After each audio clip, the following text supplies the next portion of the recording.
Turks, Jake Uygur, Anna Kasparian with you guys. Later, Wordle will save lives. Republicans will back bullies, and everybody will have a little bit of gazpacho soup. So fun and exciting show for you guys tonight. Now, I hand it off to legendary newscaster Anna Kasparian. Unfortunately, we have to begin with Dave Chappelle disappointing us further because the transgender stuff just wasn't enough. And now he's trying to stop affordable housing, and he's succeeding. So let's discuss. I don't know why the village council would be afraid of litigation from a $24 million a year company while they ekes out a $65 million a year company. I cannot believe you would make me audition for you. You look like clowns. I am not bluffing. I will take it all off the table. That's all. Comedian Dave Chappelle, unfortunately, put a stop to a construction project that would have developed affordable housing in the community that he lives in, Yellow Springs, Ohio. Now, he made his objection to this project clear, and as you can see, pretty forceful about how he objected to the project. And it wasn't the first time he objected to the construction of affordable housing in this community.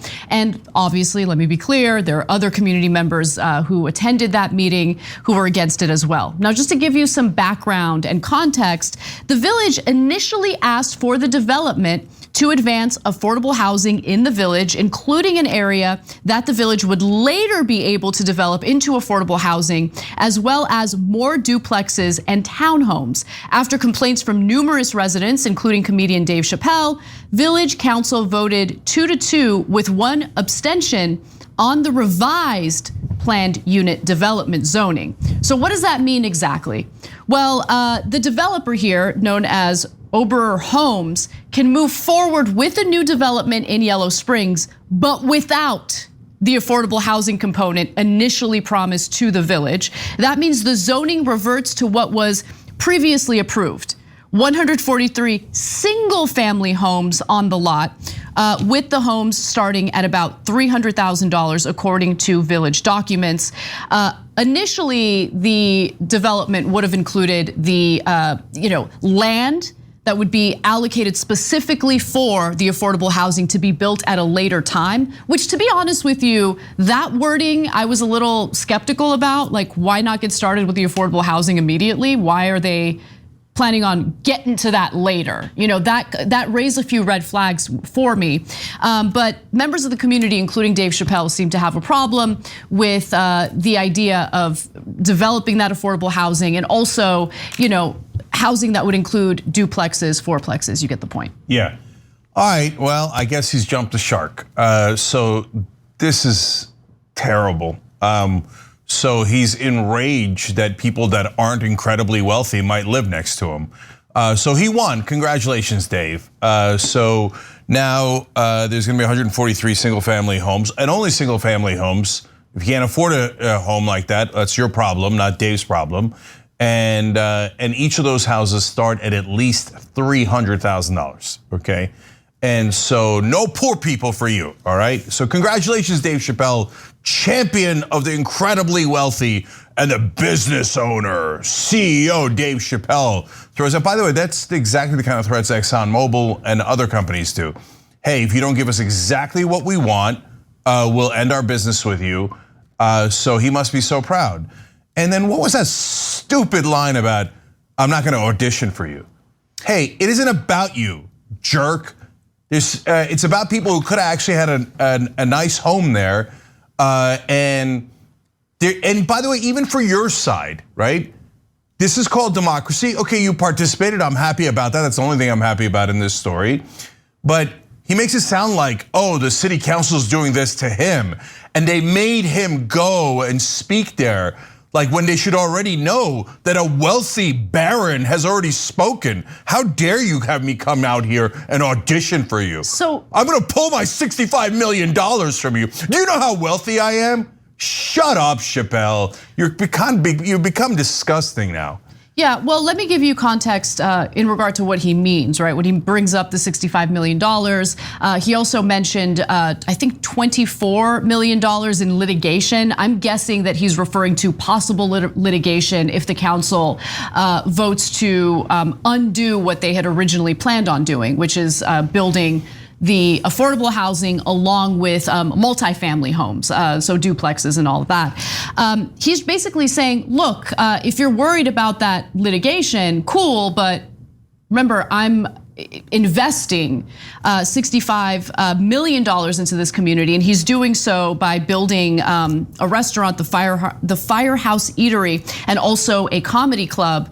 And so, look, this is getting a lot of attention because of the fact that it's Dave Chappelle, but this is very commonplace among city council meetings, town meetings. You'll have members of the community, typically individuals who are affluent, who have significant amounts of money, come in and, of course, oppose any type of affordable housing that's being proposed and make threats like this, right? We're gonna take our business elsewhere and what have you. And that scares city leaders. Like, they're terrified of that. They're terrified of losing those types of investments. Also, just to be very specific about what the original plan was, the development that council voted on Monday night would have included 64 single family homes rather than the now 143 single family homes, 52 duplexes and 24 townhouses with an additional 1.75 acres to be donated to the community for affordable housing to be built later. That was the initial plan. Now, all of that is scrapped. Instead of the duplexes, instead of the affordable housing, the only thing that they're gonna build is the 143 single family homes. And other community members spoke up and said that they were concerned about congestion. There was one concern that I thought was legitimate that was brought up, and it was the concerns about how that original deal would also lead to an HOA in the area, which I don't care if I'm in a condo, I don't care if I'm in a house, I don't care if I'm living in a shack in that community. If anyone proposes an HOA when I don't have to deal with an HOA, I'm against it. But I'm just keeping it real. But that was the only legitimate concern, if you ask me, because they're not gonna make people who already have single family homes in the neighborhood join an HOA. That's every part of this is nonsense, okay? You're not gonna get retroactively put in an HOA. It's just totally made up. The congestion, it's what every hateful group says. So I remember in my hometown of East Brunswick, New Jersey, they were gonna put in a Hindu temple, and instantly everybody said, oh, congestion. Oh, we're so worried about congestion. No, you're not. You're worried about a Hindu temple. So look, I think in that case, you could make the point that it's hateful. But I don't think it's always hateful. I do think that the argument comes from a place of selfishness, right? Of not wanting to experience any type of what they feel would be an inconvenience, even though it would actually make so many people's lives better, and I would even venture to say would not make their lives inconvenient in any way, shape, or form. Yeah, I got it. And by the way, whenever there's changes, there's a little bit of inconvenience. It's true, and especially in a city like LA, there's tons of congestion everywhere. I understand that. In East Brunswick, there was no congestion in that part of town. I knew exactly what they were talking about. It was nonsense. Most of the time, it's not about hate, and in this case, it's not either. This is about just NIMBY, not in my backyard. And look, guys, I know why it happens, and you should know why it happens, so you know they're not monsters. I understand the point of view. They're like, hey, look, I got a house here, and it's, make up a number, $485,000. If you put poor people within a 5-mile perimeter of me, I think it's gonna go down to $435,000. Now, most of the time, that is way overblown, but could that happen? Theoretically, it could. And then the guy says, wait a minute, I lost $50,000. That matters a lot to me, okay? That's why people get super angry about any type of affordable housing, and they're town, and that's why we can't have affordable housing anywhere, because everybody gets selfish and goes, not in my backyard, not in my backyard. The reason why I'm more mad at Chappelle is because he doesn't have to worry about home prices. Totally. He doesn't have to worry, oh, okay, what, did your $10 million house become a $9.5 million house? I don't know anything about his house, but you know that Dave Chappelle's not hurting for money. He's talking about putting in $65 million into these businesses. He's got plenty of money, so if anyone shouldn't do NIMBY, it's Dave Chappelle. Cenk, that's such a good point. It's such a good point. I hadn't even thought about that. And to be honest with you, oftentimes when I think about the NIMBY folks, I don't really consider the fact that they're worried about a drop in their property values. Yeah. And look, I think that that is a symptom. I'm not agreeing with it and I'm definitely not defending it, but it is a symptom of a larger problem that we see in this country, where literally the only way Americans were able to build wealth, and by the way, this isn't even an opportunity for people anymore, but the only one way that Americans could build wealth in this country was through buying a home and building equity.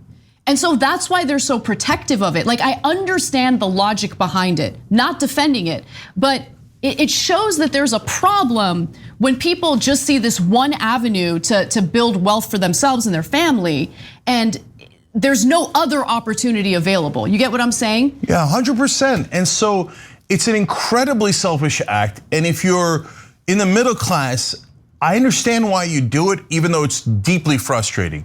But if you're in the, in the class that Dave Chappelle is in terms of wealth, it's inexcusable.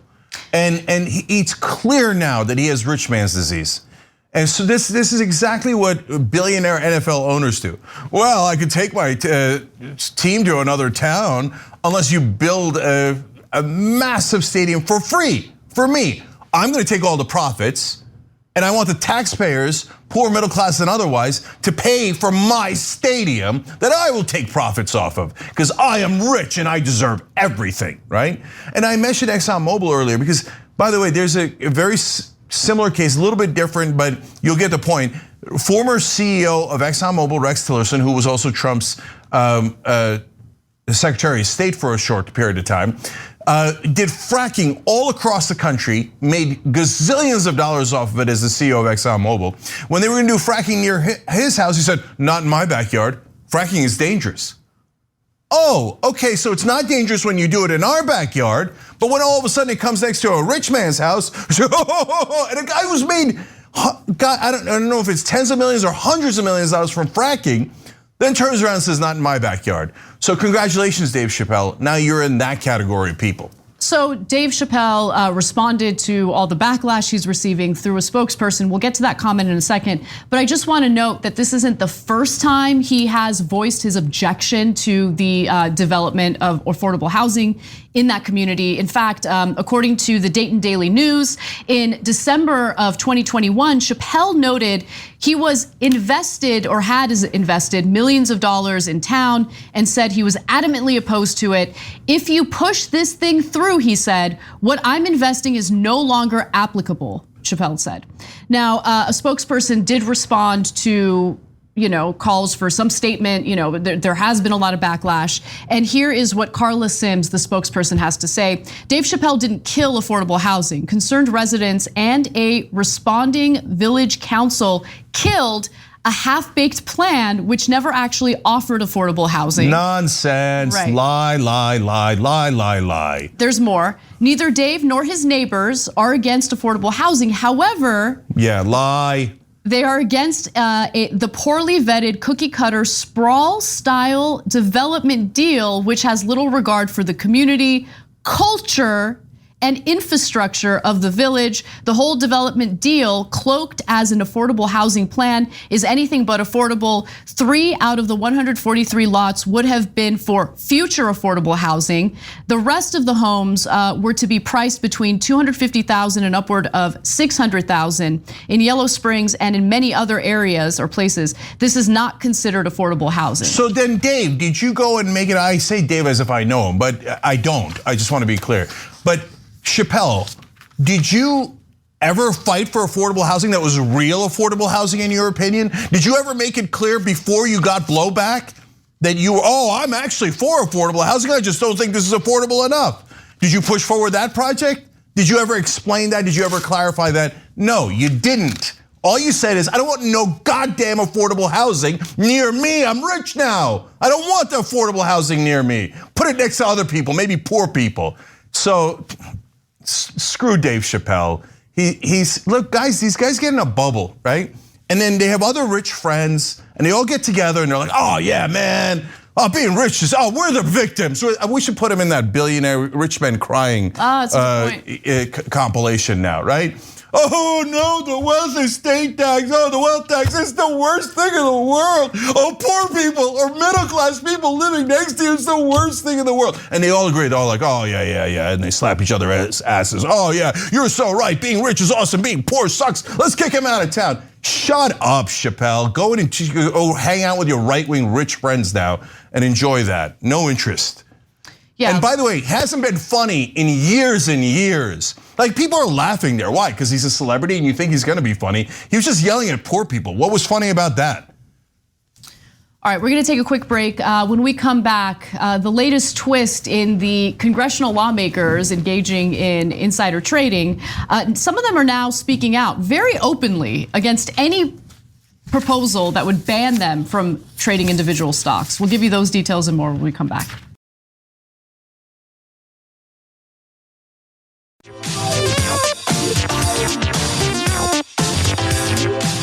All right, back on TYT, Cenk and Anna with you guys. Apparently we've got a hype train going on Twitch. Ooh, keep it going, guys. Much love. Casper, go.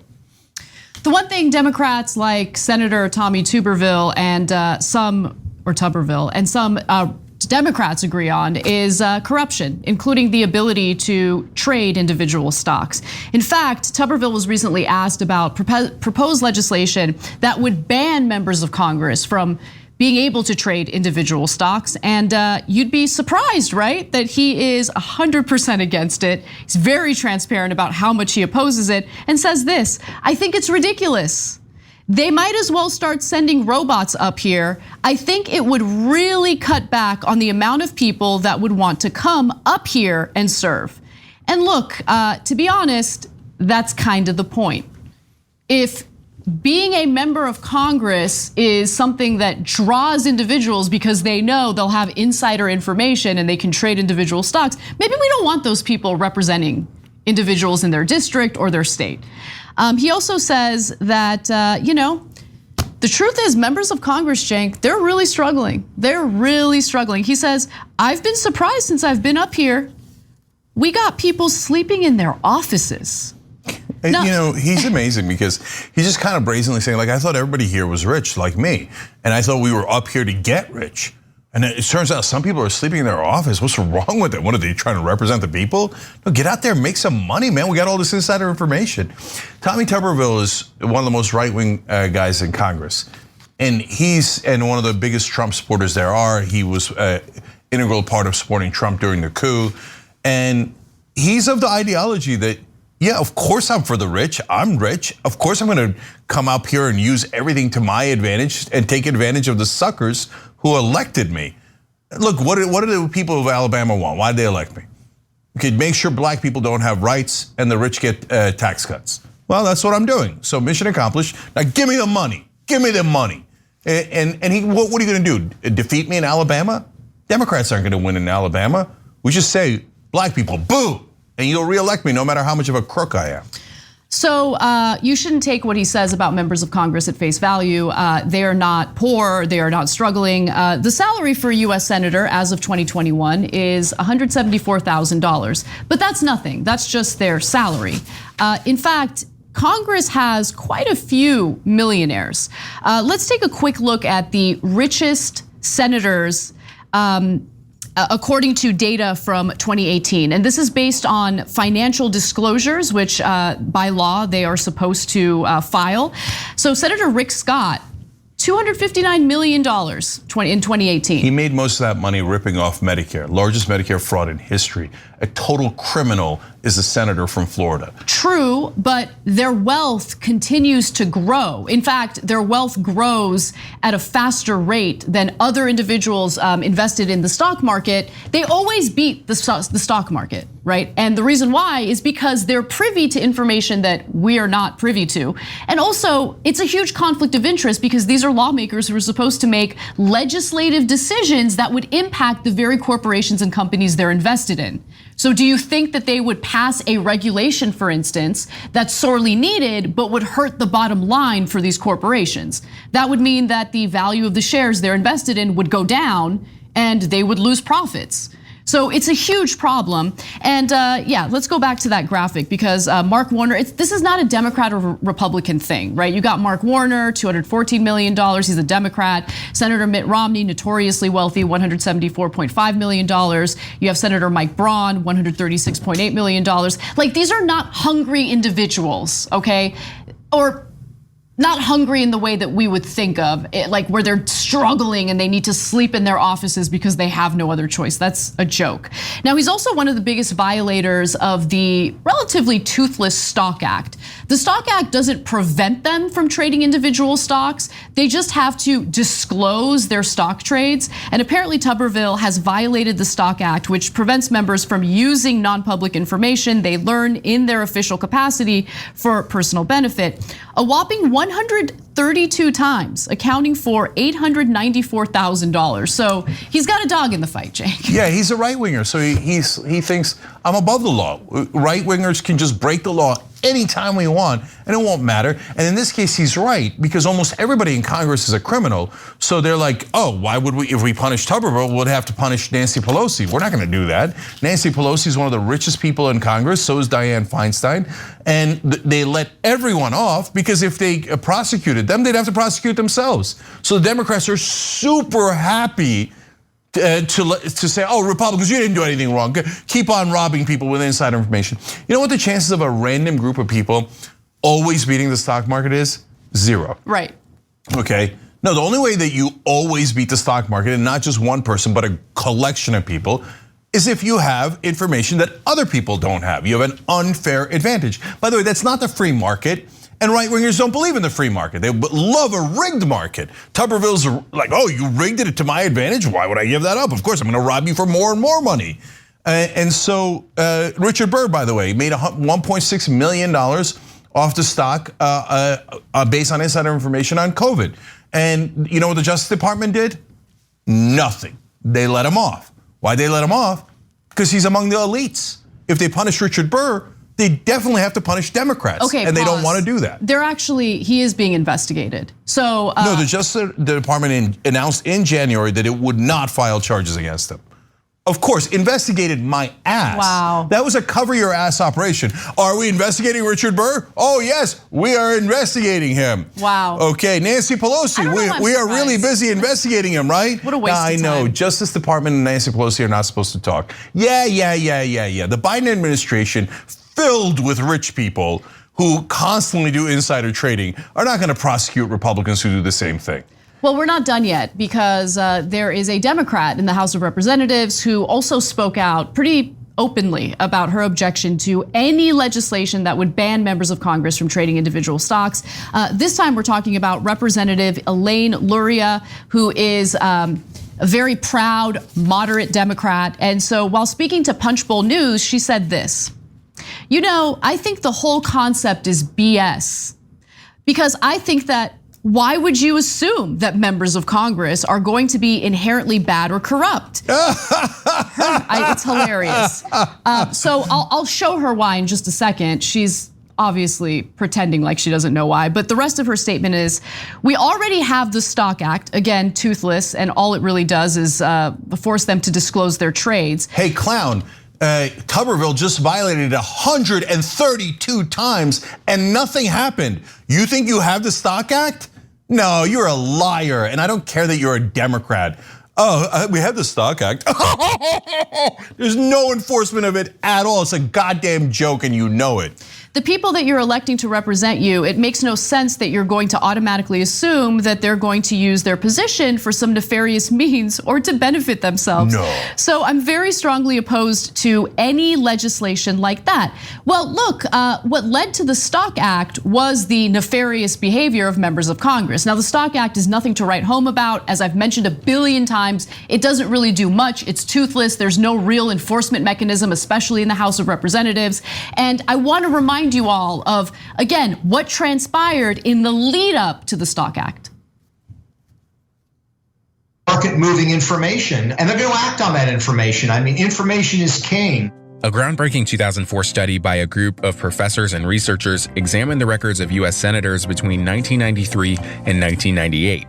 The study found that a portfolio tracking the stocks that the US senators bought during the same time period outperformed the market by 85 basis points each month, and a portfolio that tracked the stocks that the senators sold during the period lagged behind the market by 12 basis points. The study concluded that the senators knew appropriate times to both buy and sell their common stocks. So that's an older study, but more recent studies have been done and similar findings come out, right? That members of Congress outperform the stock market. And when you look at Luria's portfolio, you'll get a better grasp in regard to why she's so against any policy that would ban this disgusting and corrupt behavior. Luria's net worth is more than $8.5 million, and she trades millions. Her 2020 filing shows that she had assets worth between $1 to $5 million separately in Facebook and computer design company Nvidia. She also had between $500,000 to $1 million invested in Netflix. She also has at least $652,000 and up to $1.38 million combined in Apple, Walt Disney, Snapchat, Navy Federal Credit Union, a pharmaceutical company, Navy Mutual Aid Association, and Alibaba.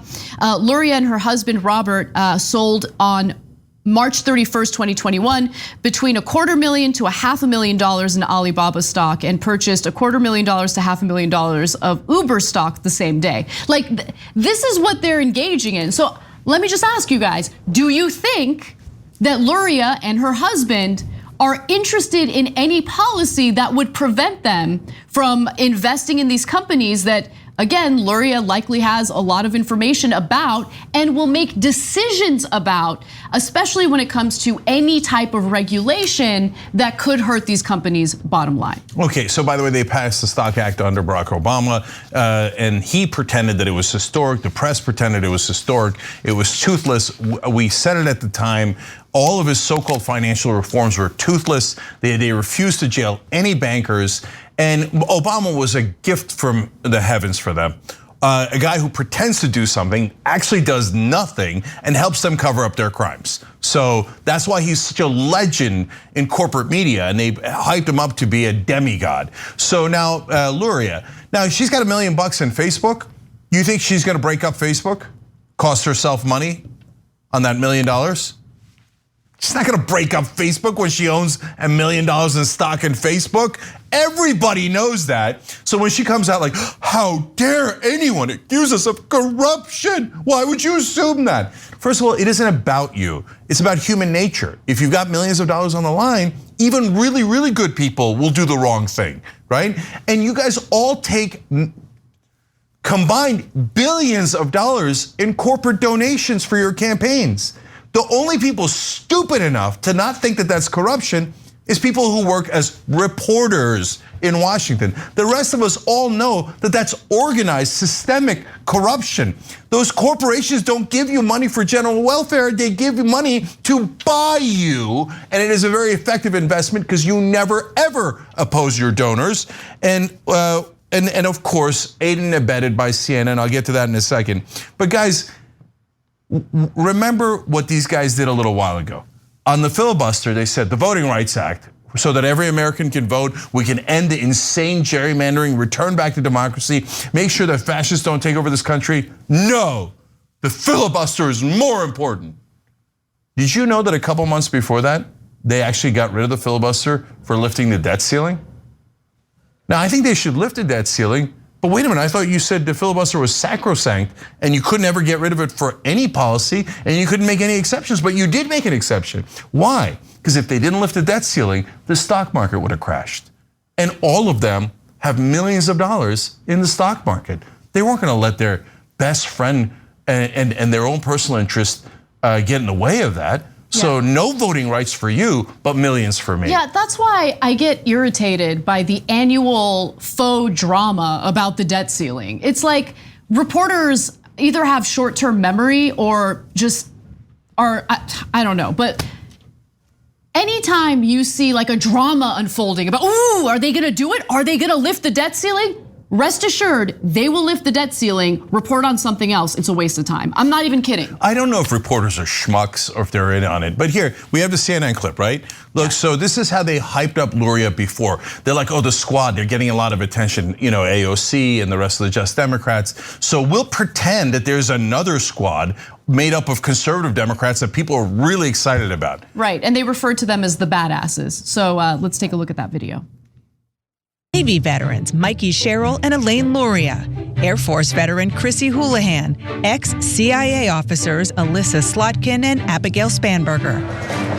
A band of sisters who bonded while storming the unfamiliar terrain of politics. Their previous service taught them to be fearless, which comes in handy now. There's not a vertical chain of command structure, so Well, there is, but obviously it sounds like you guys aren't following it. No, but no one can fire us. I mean, except the people that elected us. None of us came to Congress from a district that wants us to just sit here and be quiet and learn the ropes. They want us to engage, and they want change, and they want it now. Oh yeah, lots of change, like maintaining a system of corruption that puts your own constituents at a severe disadvantage. That was corporate media propaganda 101. That squad does not exist. It's not a thing. And what are they looking to change? They say, oh, we're looking to change things. No, you're not. You just said, don't change it. Don't change it. We're making money hand over fist. Don't change a goddamn thing. And they are so fearless. Fearless in what? Taking corporate money? Fearless in what? It's a literal question. Did they buck the system in any way, shape, or form? No, they always voted for the status quo. So CNN, we're not interested in your propaganda for the most corrupt politicians in America. All right, now we move on to ToiletGate, a story that made me roll my eyes, but we have a piece of evidence that might prove this to be true. So let's talk about it. New York Times reporter Maggie Haberman details how Donald Trump allegedly tried to flush White House documents in the toilet. Now, she's detailing what she learned in this next clip. Let's watch. I learned that staff in the White House residence would periodically find the toilet clogged. The engineer would have to come and fix it. And what the engineer would find would be wads of, clumped up wet printed paper, meaning it was not toilet paper. This was either notes or some other piece of paper that, they believed that he had thrown down the toilet. What it could be, Brianna, could be anybody's guess. It could be Post-its, it could be notes he wrote to himself, it could be other things we don't know, but it certainly does add, as you said, another dimension to what we know about how he handled material in the White House. We have known for several years, since my colleague Annie Carney broke the story, that Trump was ripping up pieces of paper and that his staff was having to tape it back together for archival purposes. This is how he has handled documents and pieces of paper all his life in terms of ripping them up. But this was something different, and it was not, as I was told, an isolated incident. So this is part of the growing controversy involving Donald Trump either ripping up or doing away with official White House documents. These are documents that are supposed to be saved, maintained. The National Archives are supposed to keep track of this. In fact, recently they had to travel all the way to Mar-a-Lago in order to grab boxes, dozens of boxes of documents that Trump took with him from the White House to Mar-a-Lago. We covered that earlier. The toilet story, I just feel like anything involving Trump and a scandal or investigation, it has the same timeline, right? And it just gets more and more absurd and crazy, and then eventually it leads to nothing, which is why this story made me like roll my eyes. But what do you think, Cenk? Yeah, well, look, I think Trump had a fair excuse when he was asked to explain it. So let's watch what he had to say. Dumps. They call them dumps, big, massive dumps.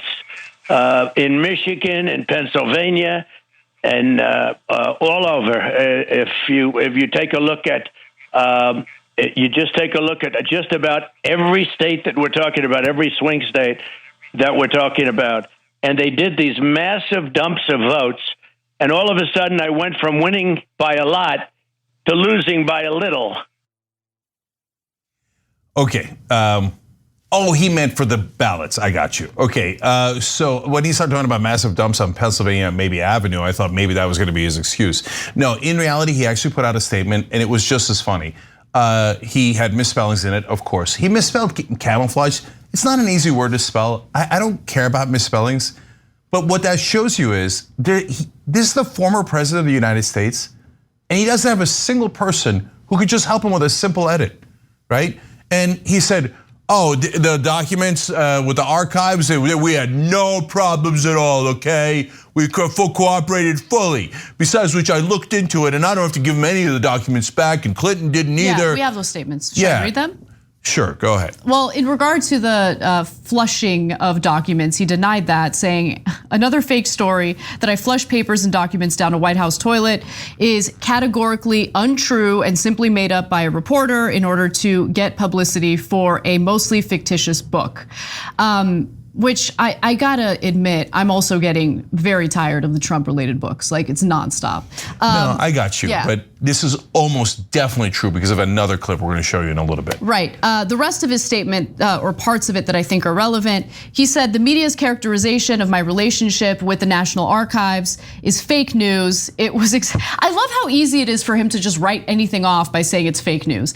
It was exactly the opposite. It was a great honor to work with them to help formally preserve the Trump legacy. The papers were given easily and without conflict and on a very friendly basis, which is different from the accounts being drawn by the fake news media. He's been out of office for over a year. The National Archives went to Mar-a-Lago to retrieve the records and the documents about a month ago. Yeah, so the next quote in his statement was, in fact, it was viewed as routine and quote, no big deal.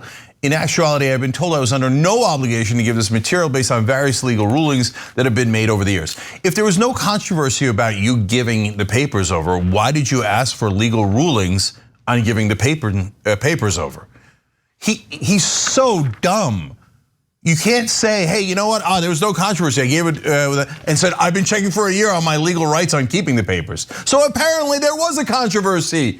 And I'm not the guy who said it. You're the guy who said it, you schmucks. By the way, he also said, how about Hillary Clinton? Yeah, exactly. You ran a whole campaign saying, can you believe that she kept the emails? And then you keep the documents. Unreal. Then he said, you know, she got rid of a lot of the documents and acid washed the emails.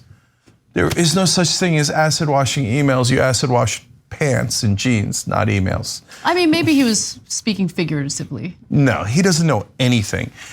So did he actually flush him down the toilet? And what does that mean? Well, when the story came up, Anna and I remembered, wait a minute, Trump had said something that just didn't make any sense near the end of his term. We're like, why is he randomly talking about toilets? Here, watch this clip. We have a situation where we're looking very strongly at sinks and showers and other elements of bathrooms where you turn the faucet on in areas where there's tremendous amounts of water, where the water rushes out to sea because you could never handle it, and you don't get any water. You turn on the faucet, you don't get any water. They take a shower and water comes dripping out. It's dripping out, very quietly dripping out. People are flushing toilets 10 times, 15 times, as opposed to once. They end up using more water. 10 times, 15 times, yeah. Huh? So that was, flushing. Context is important. We tell you that a million times. That was in the middle of a completely different issue. It came out of left field and we're like, why is he talking about his bathroom problems? And it turns out it's because officials were going to Trump and saying, stop clogging up the toilets with the evidence you're trying to get rid of, okay? And so it's on at the top of his mind, even though none of us know it at the time when he was president. It's top of mind for him because officials are constantly telling him, stop flushing down national documents in the toilet. So he comes out in the middle of a crutch, and you know, the toilets, it's got a problem, it's got a problem. you moron. Why did you bother saying that publicly? Now it's obvious that that's what you were doing.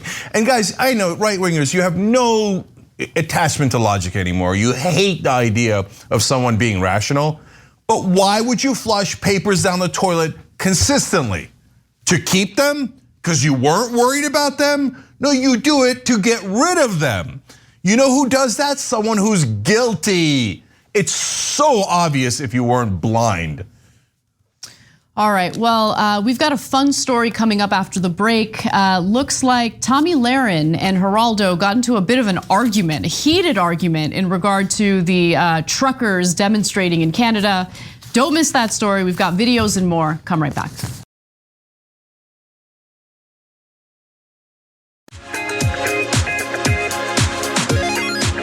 All right, back on TYT, Cenk and Anna with you guys. More news, let's do it. All right, let's get to it. 40% of Canada's trade goes over the Ambassador Bridge that they have blocked. What about the working people, the hardworking people who've gone to work every day during this pandemic and now can't get to work or can't work because there's no parts in their factory to work with? Tomi Lahren and Geraldo got involved in a heated debate about the so-called Freedom Convoy, which includes Canadian truckers demonstrating against vaccination mandates and other measures meant to protect people from coronavirus, which means I think it might be time for a cat fight.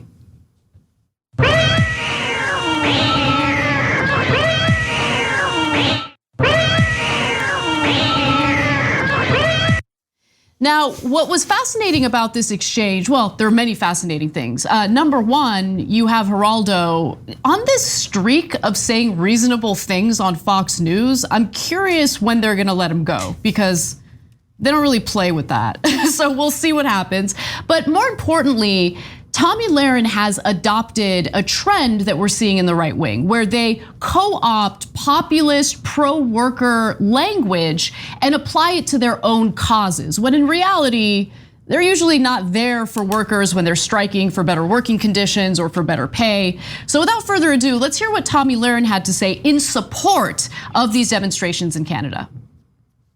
I think we're starting to see those actually essential workers stand up for their rights and their freedoms. And these are people that are the forgotten Canadians and also here in the United States, the forgotten Americans that normally just sit down, shut up and do their job. Well, that is until for 2 years you infringe on their ability to do their job. You infringe on their medical rights and their health freedom. Then they're going to stand up. You've poked the bear, you've poked the beast, and that beast is awake now.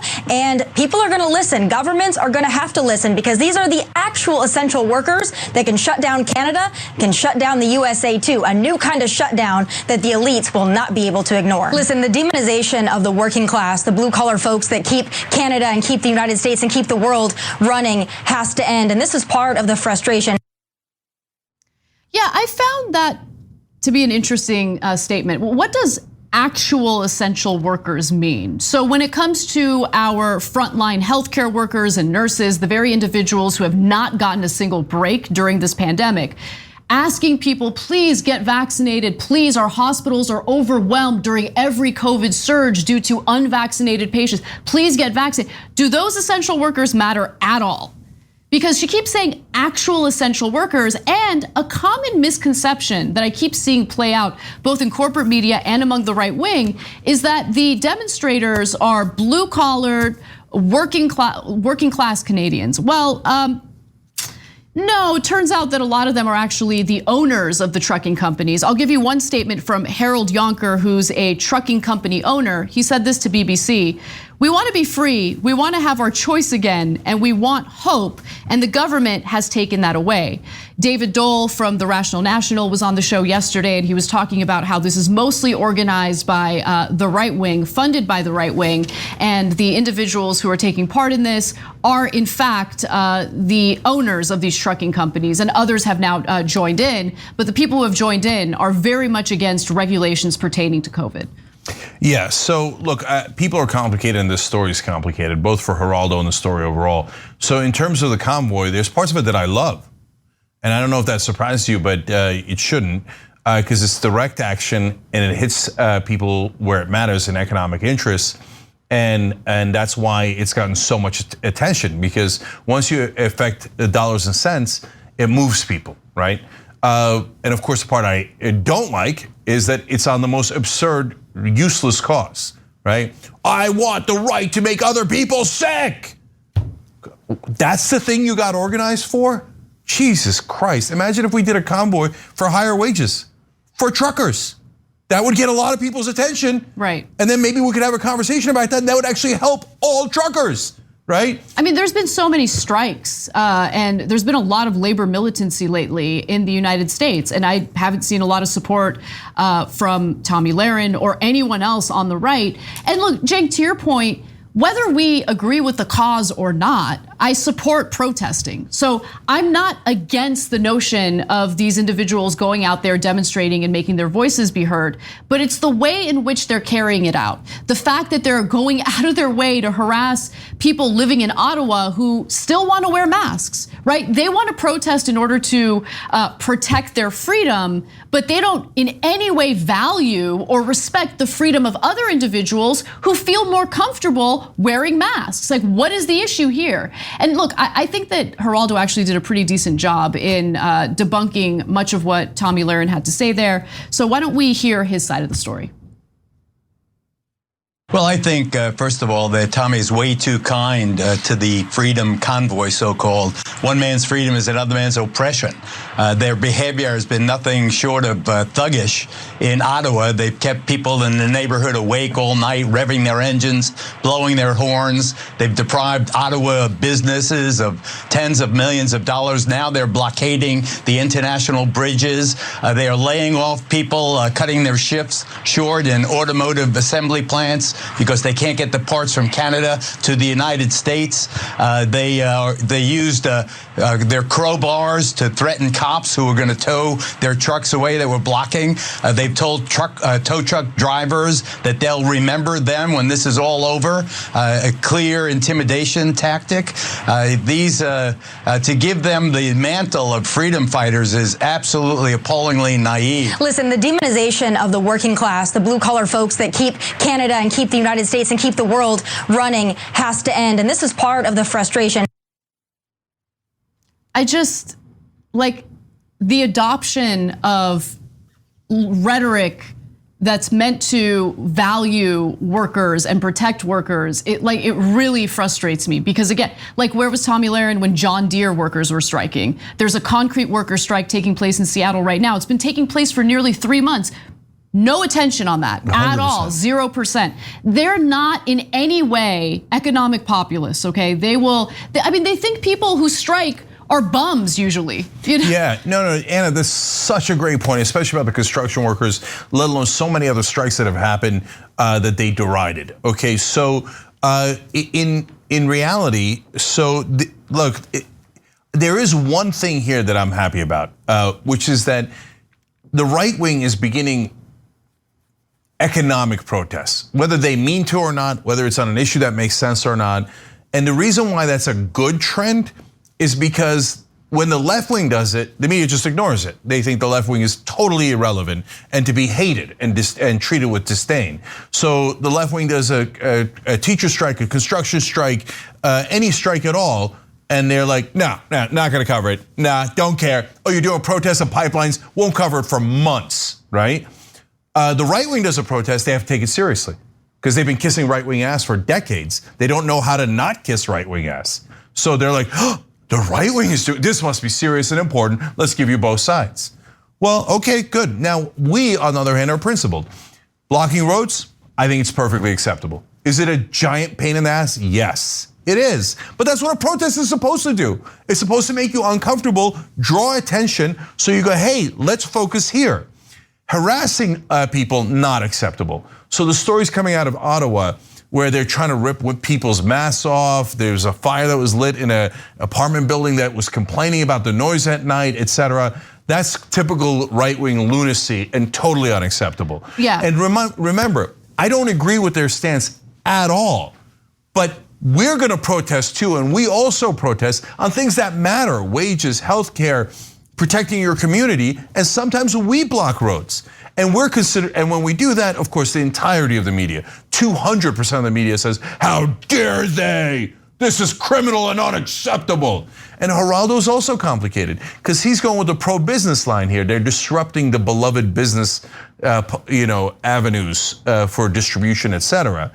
On the other hand, I've hated some of what Geraldo says in the past, but on the harassment stuff here, he's absolutely right. And he has been right on a couple of issues. So that's why, hey guys, and I'm saying this to both left wing and right wing, maybe we don't cancel everyone because you never know. He might be terrible on one issue and then have a really interesting and important take that he brings to a conservative audience on Fox News.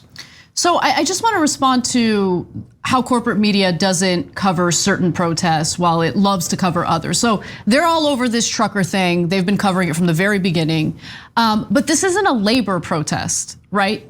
The corporate media doesn't pick between right or left. They pick between labor or circus, right? And this trucker protest has become a circus and they love it and they're focused on that.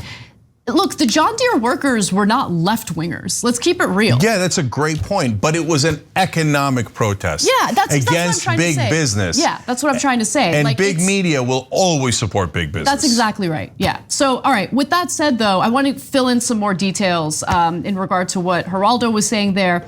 First off, it's absolutely true that there are people in that community in Ottawa who have been harassed by some of these demonstrators. Let me give you a few examples. One person said, I just don't feel safe to be here. This is Justin Romanoff, who travels downtown every day to work as a food delivery driver. I do not feel safe in downtown Ottawa right now because I have a feeling if people will learn that I'm a refugee and a gay, I'm afraid of some trouble there. I'm afraid of some trouble there. And to be honest, I'm a little bit disappointed that this protest is still happening across Canada. And he has good reason to be worried because you should take a look at one of the main organizers for this demonstration. This is the gentleman I'm talking about.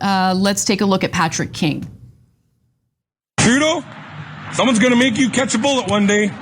To the rest of this government, someone's gonna do you in. You might wanna change your name to Ishmael.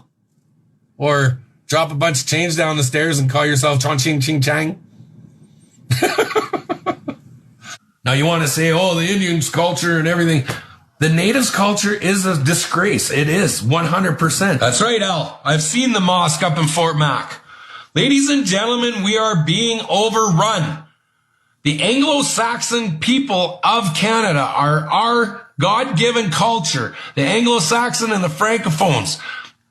We are losing our culture to other ethnic religions.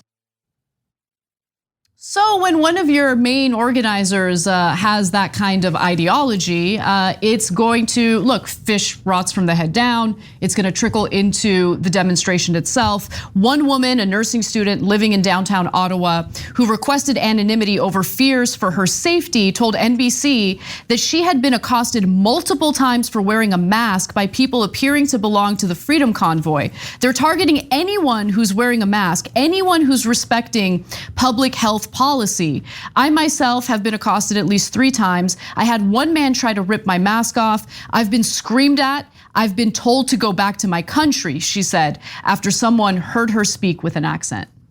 Yeah, right-wing, classy as always. So, by the way, why is this kind of mania spreading in Canada? Canada is historically much more progressive than America, and that's why the right wing in this country oftentimes hilariously blame Canada for anything that goes wrong. And there's a whole song in South Park over it because it's so absurd and fairly consistent that Republicans do in attacking the progressives in Canada, right? So now we've got the lunacy taking hold there. Now, is it because there's never any right-wingers and all of a sudden there are? No, of course there's right-wingers in Canada. There have always been. There's been areas, regions of Canada that are more right-wing than others, some of the oil-producing areas, et cetera, right? But now they have developed the same strain of madness as in America. And my theory on why that is because in the past, all they got was traditional media, television, radio, and newspapers. And Canada regulates that much more strictly than America does. So the Canadians wouldn't even get Fox News because the Canadian government said that's propaganda, it's not true, so we're not gonna give it to you as news, right? And so their minds weren't poisoned with corporate propaganda, and they were more progressive. Now, because of the internet, they're also going online and going, oh, I heard that ivermectin and the mask and the nonsense and blah, blah, blah, and QAnon. So now, great, our right-wing media has begun to poison the right wing in Canada and turn them from right-wing into lunatics. Always happy to export our best qualities. Yeah. Yeah. All right. Well, we got to take a break. When we come back, don't worry. The CEO of REI is engaging in union busting, but he does make sure to announce his pronouns before doing so. We've got that story and more when we come back. Thanks for listening to the full episode of The Young Turks. Support our work, listen ad-free, access members-only bonus content, and more by subscribing to Apple Podcasts at apple.co/TYT. I'm your host, Cenk, and I'll see you soon.